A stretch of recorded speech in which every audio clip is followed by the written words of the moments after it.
যে সমীকরণে এবারের আসর থেকে বিদায় নিল বাংলাদেশ।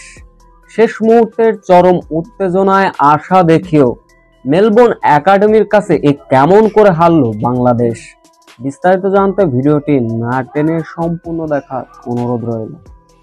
টপ অ্যান্ড টি-20 সিরিজে আজকের ম্যাচে জয়ের কোনো বিকল্পই নেই বাংলাদেশের, কেননা 4 ম্যাচে 2 হার 2 জয়। সেমিফাইনালে যেতে হলে অবশ্য আজকের ম্যাচ জয় পেতে হবে টাইগারদের। এমন সমীকরণে এমএস একাডেমি অস্ট্রেলিয়া দলের মুখোমুখি হয়েছিল বাংলাদেশ এ দল।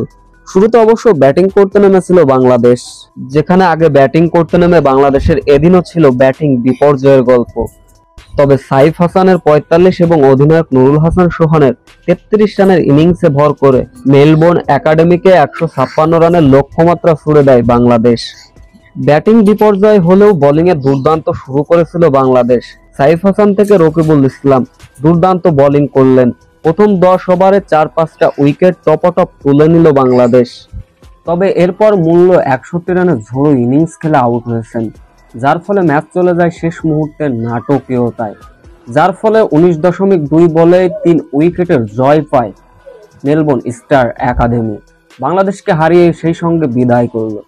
ইতিমধ্যে পয়েন্ট টেবিলে চরম অবনতি হলো বাংলাদেশের, যে সমীকরণে বিদায় নিল এবারের আসর থেকে।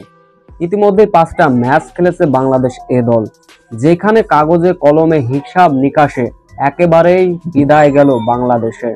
সেমিফাইনাল খেলার সম্ভাবনা একেবারেই মুছে গেল।